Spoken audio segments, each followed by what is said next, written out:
Ryan Reynolds here for, I guess, my 100th Mint commercial. No, don't. No. I mean, honestly, when I started this, I thought I only have to do like 4 of these. I mean, it's unlimited premium wireless for $15 a month. How are there still people paying 2 or 3 times that much? I'm sorry, I shouldn't be victim blaming here. Give it a try at mintmobile.com/save. Whenever you're ready. $45 upfront payment equivalent to $15 per month. New customers on first 3-month plan only. Taxes and fees extra. Speed slower above 40 gigabytes. See details. Hello and welcome to Audiobook Connection, behind the scenes with the creative teams. I'm Becky Parker-Geist and I'm your host.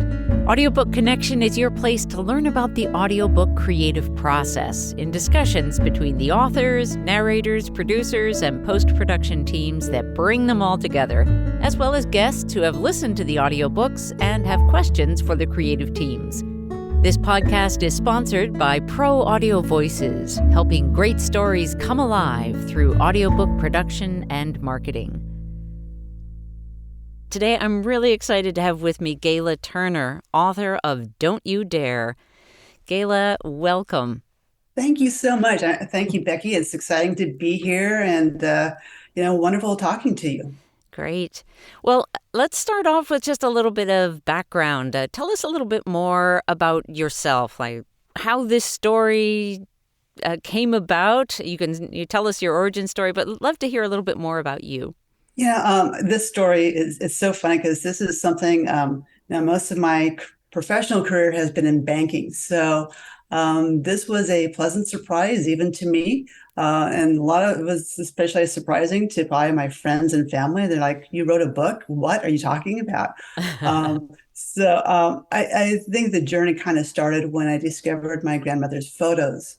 At the time I found them, I'm thinking, okay, I'm just going to outline kind of what's happening with me. And as I'm discovering certain things about my grandmother, and I really wrote more of a kind of a general direction to give someone else to write the story for me, because I really didn't consider myself a writer, because up to that point, my career has been in banking, which Right. is as far removed from being a creative writer as there could possibly be.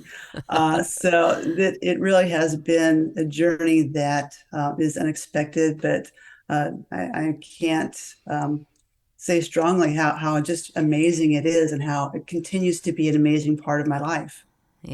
Yeah, that's so great. So, and at what point did you first get this? The beginning, where did the laying that first foundation, even though you were thinking that you were not going to be the one writing the story, when did that begin for you? Yeah, I think when I kind of had that revelation that I'm really the person to write the story is after I talked to some of my very creative writer friends and told them what I have, and this is what I really saw, and I have this vision of what's happening with my grandmother and everything else, and they told me, it's like, no, this is your story. I'm not going to tell your story for you. So it really was in my court, and I kind of pushed it aside for a couple of years. I really kind of said, I'm not a writer. This is ridiculous. For so many reasons, I can't write a book.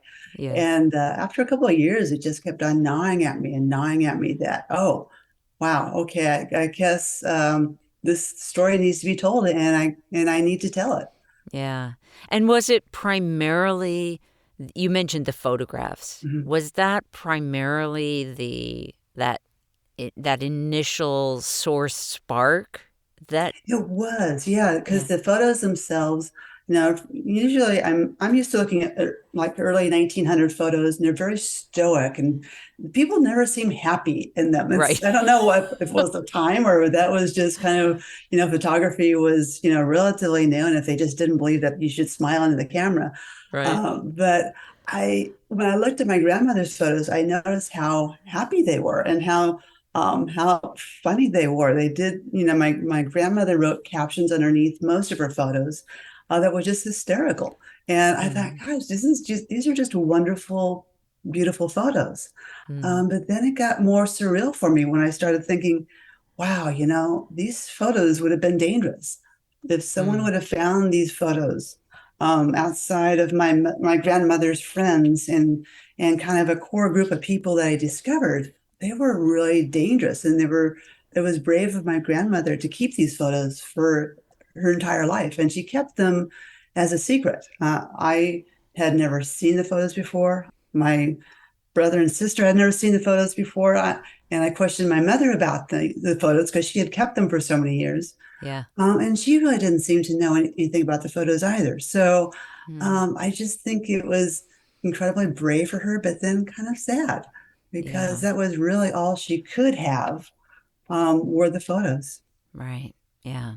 Now your story is clearly very valuable, has a lot of value for the LGBTQ plus community, and brings in this historical perspective that I think it really frames well where we've been on this journey of recognition and acceptance and wholeness that we're clearly not done with. We have not No. gotten to the wholeness point, but it's so important. And so tell me a little bit about that, when you felt like, and what that feeling was when you felt like this is important for me to do.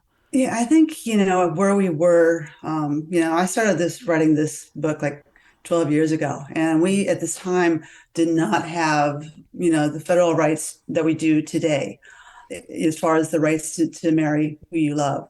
And, we were struggling for that for so many years. Right. And when I was initially writing the book, I really I didn't see it as an LGBTQ story, ironically enough. I felt it really was at its very core a love story.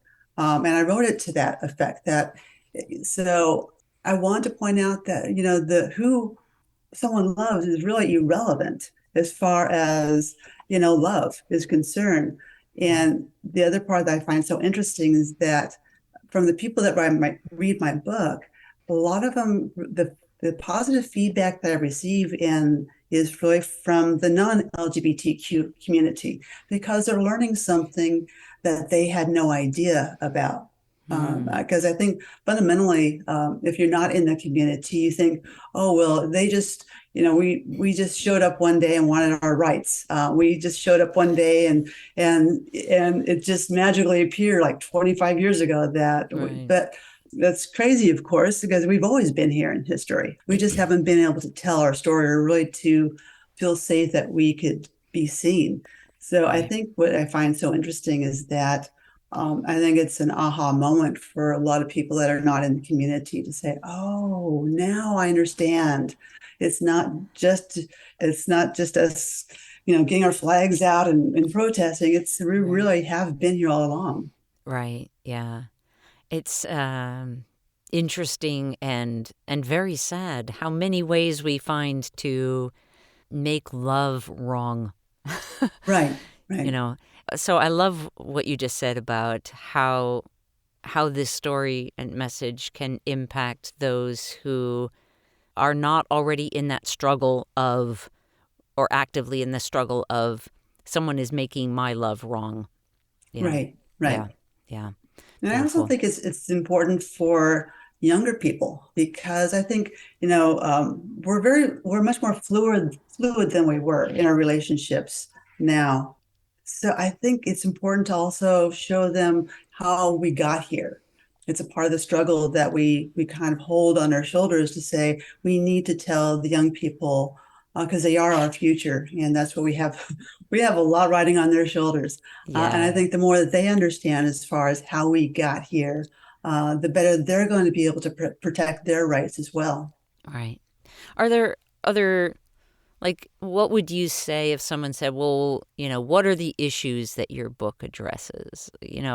Are, how might you answer that? I tried to tell a story that because I'm not a person, I'm not a professional historian or genealogist. I tried to tell a story in a way that it was teaching about our history, and the history goes back to the early 1900s, where there's a lot politically going on. You had a lot of migration coming over from Europe. There was a lot of conservative groups that were trying to curtail some of their behavior because they were considering them as, I guess, less patriotic. And so there was a way that they were framing things as far as what it meant to be a good American and what that would take. And they were framing things in a way that if I look back on what was done in the 1950s, early 1900s, and if you look at what kind of what's going on now, it's very similar. There's a lot of similarities as far as the framework that's being applied, as far as what does it mean to be a good American. And I think that's one of those lessons that we have to kind of learn, that letting other people frame our patriotism is not right. It's never gonna.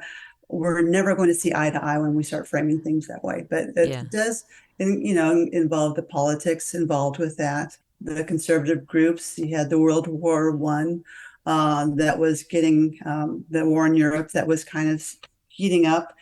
And one of the things that I used in there is kind of pointing that out, that there was the World War One that was kind of starting to take up a lot of time in the media or in the newspapers. There's a lot of writings about that, and kind of comparing the struggle that my grandmother was having at the time, along with Ella, and also along with my grandfather. They all had kind of their own internal battles of war, and they're all fighting a battle that was very personal to them. Yeah. But there was a lot politically going on at that time. Yeah. I want to jump into a little more about your research, but I also want to. You said something that was so great that I just wanted to highlight, because when you said the problem with letting people create our framework, like create the way that that we define something, and I think that is so frequently an issue in like every area of life. Right. That right. When we and I think it happens in many natural ways, but then it also is created as a kind of power structure thing. But, right. Where it's like we learn to not trust ourselves, right. and we let go of that, and we let others tell us how we should be thinking about ourselves and about life and about others. And right. that's where we run into so many massive problems that we are trying to correct in our lives. But right. It all gets very confusing. It really does. And people are going to go always, when things get too scary, when that fear factor starts kicking in, they're always going to go to what's the most comfortable, and that's what they're hearing the most. And so I don't know if that's just a human nature thing or what it is, but I do see patterns starting to repeat themselves. Yes, definitely. Yeah, I think that's the amygdala brain, trying to keep us safe from anything that we haven't survived already. Exactly. Yeah. Tell me a little bit more about like your research process. Right. You must have, gone through certainly a phase at least of research to prepare for the writing of this, and how, what was going on in that world at that time. So tell us a little bit about that. It's funny because the book was kind of written in the order of when I was discovering things. So, I had found out a lot of information initially on the internet, which we all do. But there came to a point where I felt that there was a need to go back to where the photographs were taken, and that was to going back to Amherst, Wisconsin, which is a very small town in Wisconsin. A lot of people that live in Wisconsin have never heard of Amherst, but it's an amazing place. But I really felt the need to go there and find out more about just what it might have been like to have been queer back in the early 1900s. So I went there with the mindset of just exploring and seeing what I can find. I found a lot more old newspaper clippings that were in their archive that were not online. And that's where I always tell people, they're always like, well, I want to do my genealogy. I'm like, okay, go to, get as much information as you can on the internet. It's wonderful. But really going to the source, you're going to find so much more. There's just tons of information out there that has not been digitized yet. And it's not accessible on the internet other than just going there in person. And that's where I found a lot of addresses, a lot of information about my grandmother, my great grandmother, and so I felt more connected to the characters as I started learning more about them, Hmm. and I was able to do a lot of the tracing of people based on some of the names that my grandmother had written on the photos. And so I would kind of look at the newspaper clippings around that period of time because what's so funny, that was their social media. I mean, it was kind of like their Facebook. It would show, Aunt Florence went to visit, Uncle so and so, and that was kind of their way of keeping in touch with what people were doing, which I found fascinating because you could never print that in a newspaper nowadays. But Right, of course, we can find it all day long on the internet. But right. back then they really did give a lot of details as far as who was visiting.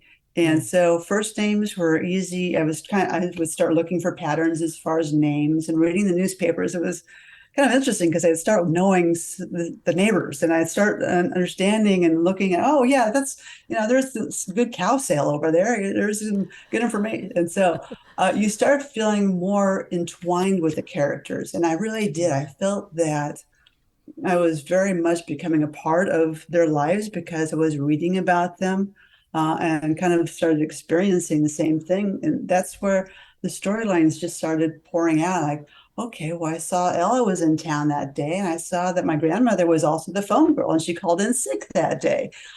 So I'm thinking, okay, and I knew Ella was one of the women in the photos that my grandmother was involved with as far as their wedding.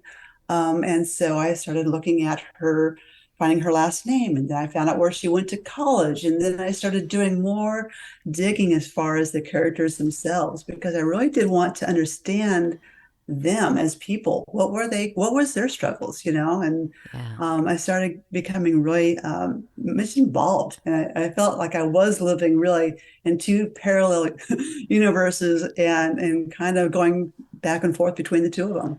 Ah, it's fascinating.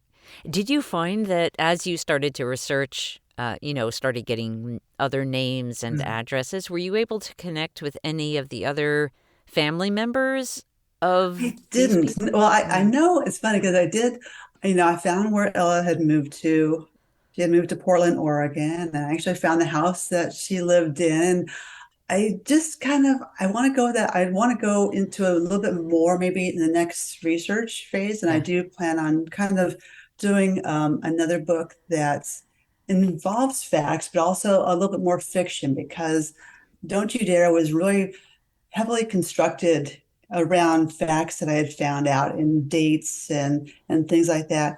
I want a little bit more freedom to play with the characters a little bit more and kind of get to have fun with them a little bit Yeah. more. Yeah. But Yeah. I wish I would have. But yeah, the photos themselves seem to be kind of a mystery as far as any of some of the people I couldn't figure out who they were. Right. I just Yeah. kind of like had to imagine that this is probably what they would have based on the pictures that I saw. This is kind of the personality that I kind of got from them. Mm-hmm. Yeah. Yeah.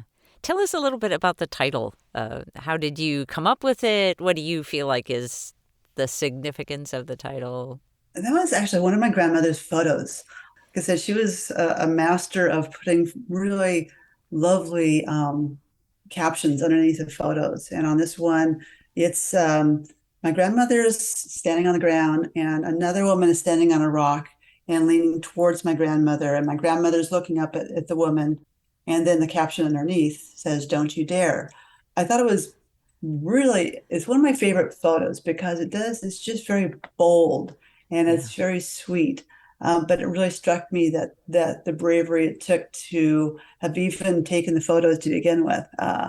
It would have taken a lot of bravery to have done that. So Yeah. I just always felt that picture itself resonated with me, and I just kind of kept that in mind when I was writing the book. That it was very close for them to be together, but they really couldn't touch.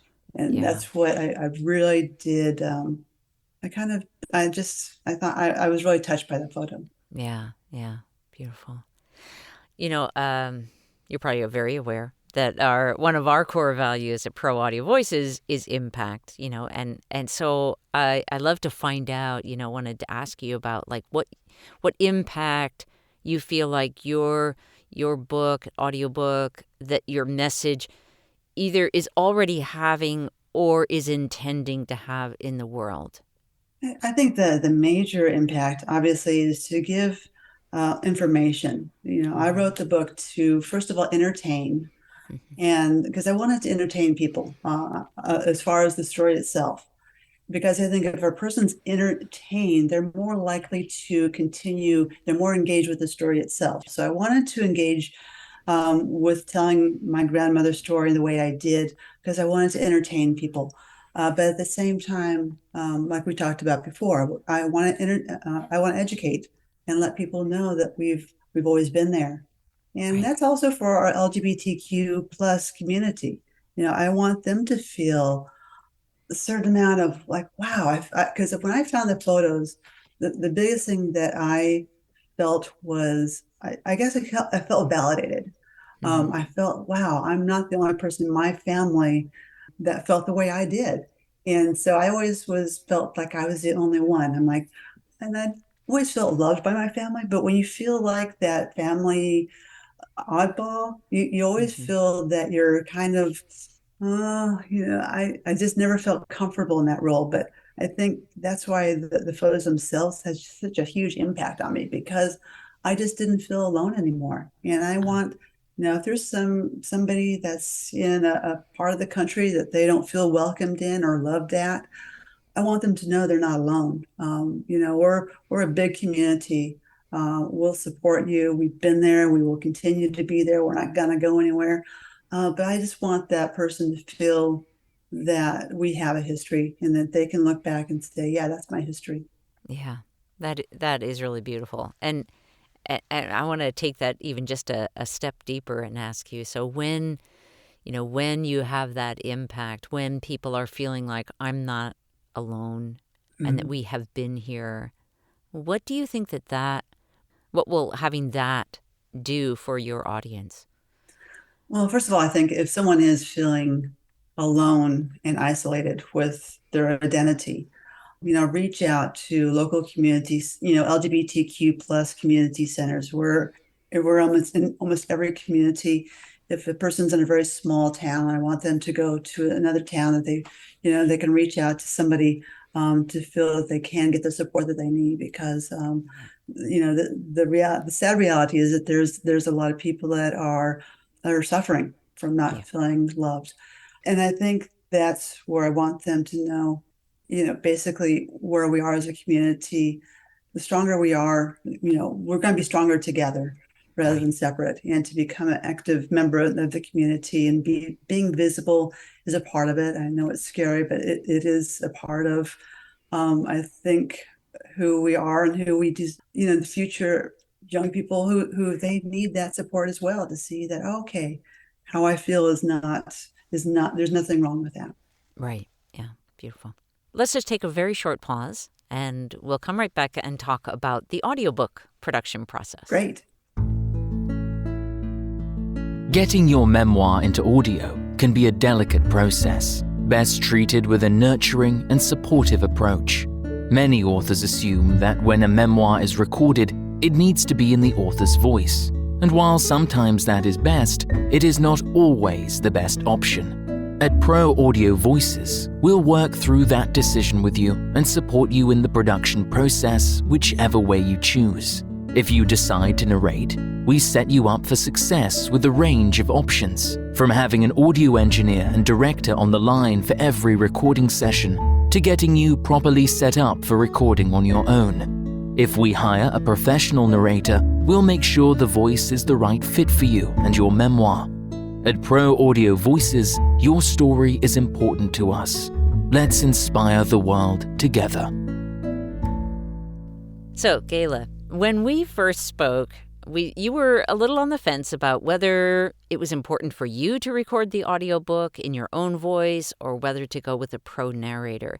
And I know there are a lot of authors, I speak with a lot of them, who are in that same place of uncertainty at that initial point. Now, you ended up going with a pro, and honestly, I think that Jennifer Pickens did a wonderful job with the narration. But I would love for you to share a little bit about your decision-making process. Yeah, that was, I think I was literally, I could have gone one way or the other. I think I even bought like a $600 microphone, and I was getting ready to pad my room. I was going to do this. I was going to go in there and record it myself. I was ready. I was dead set that the author should be the person that's the narrator. And then I'm like, okay, let me think this through a little bit more, because I've listened to audiobooks that are written by authors. And by and large, I'm not saying, I think there's some writers and authors that told the story really exceptionally well in their own words, written words, but when they go to speak I've listened to both, where I've like, wow, I was expecting to really like this audiobook because I love reading the book, so I wanted to listen to it. But when I listened to the author read it, it was very uncomfortable for me. And I'm like, ooh, that was a little cringy, because I felt that they were maybe outside their lane. And then I kind of like said, okay, do I have those skill sets to read this book myself? And the answer is clearly no, I don't. I barely have the skill sets to write a book, let alone talk the words, because that is such a unique kind of it is an art form for sure. Right. To be able to speak someone's words and have a story being listened to by somebody, and having that story being told in a way that is going to resonate with them. Right. So I really did kind of have to step back from myself, because I think initially my ego said, okay, well, I wrote this book, so I should be the one that's going to speak the words. And then I like, maybe I'm not that person, because I'm by nature a little shy. And I'm thinking this could take me 5 years, because I will want to be a perfectionist, and I'll want to make sure it's exactly right. And if it's not, then I'm going to so I go, well, I need to get the story out. And I think absolutely Jennifer Pickens is the best person I can imagine to tell the story, because you had given me some really wonderful narrators to listen to. And when she was, I was listening to some of the audition tapes, and her voice just really resonated with me. I'm like, okay, I had to close my eyes again as an author and remove myself from me telling the story to someone else telling the story. And I really enjoyed it, honestly. I'm like, oh, this is really good. This is a great book. Because I haven't really read it for a long time. So listening to someone read it for me, I was like, this is good. Okay, I like this. Yeah, that's great. That's great. Thank you. And is there anything about the process of producing the audiobooks that was, your part in that process as an author that kind of stands out to you, or was maybe surprising to you, something that you sort of, oh, wow, didn't expect that? Anything? Yeah, I think the process, you made the process very easy for me as being a novice, because I don't know what I'm doing half the time. So when I'm like, okay, I don't know what I don't know. So what do I need to know? Tell me. Yes. I didn't feel that it was, I was out there on my own. I felt definitely supported, which is I needed, because I needed a partner in this process. Right. Not just someone that's going to talk the words, but I needed, um, I needed your company to realize, like, okay, we're going to be a partner in this, and we're going to get you through the process. So I think by and large, I was really surprised how easy it was, honestly, because I was thinking, oh, this is going to be really, I was not looking forward to it, but it turned out to where it was a very easy process for me. And actually, I really, like I said before, I really enjoyed my book again. I Great. had forgotten some of the stuff I had written. Gosh, it's probably been like 8-9 years ago that I wrote it. And you talk about it, but you don't read it. And listening to someone else read it, I could actually close my eyes and start envisioning it again. And that was a really interesting surprise for me, I thought. Cool. Very, very great. Oh, thank you so much. Yeah. And I would love our listeners to be able to learn more about you and your writing. Could you share your website so they know where to go? Absolutely. It's GaylaTurner.com. So www.GaylaTurner.com. Great, great. And and any other, so you mentioned briefly that you may have another book, or that you're thinking about that. What are your aspirations going forward? I've kind of dived into just really learning more about the LGBTQ plus community, especially in the early 1900s. That's a period that really, for some reason, it just really captures me. And I want to kind of stay into that genre of telling historical fiction and kind of getting our characters told and getting that out. I really do want to do something that's, this clearly with Don't You Dare, because I'm telling the story. We know how it ends. Yeah. So there's no Yeah. surprises that my grandmother could not live the life that she wanted to. But I want to write maybe another story that's a little bit more, I think, upbeat and a little bit more fun and exciting, and maybe put some little adventures in there and some mystery. So that's kind of what I would like to do. And I probably would, I've already kind of outlined what that will be, but I think it's the research that always gets me, gets my thought process going. So doing research and going to different places is definitely something that I would love to be able to do, and getting some more stories out for us. Oh, that sounds great. Wonderful. Well, again, Gayla Turner, thank you, author of Don't You Dare. Thank you so much for being with me today. Thank you, Becky. It was great. It's a great experience, and your team is amazing. Thank you. Thanks for joining us for Audiobook Connection, behind the scenes with the creative teams. Please take a moment to subscribe at audiobookconnection.com. The podcast is sponsored by Pro Audio Voices, helping great stories come alive through audiobook production and marketing. Learn more at proaudiovoices.com. Again, thanks for being with us, and please join us next week.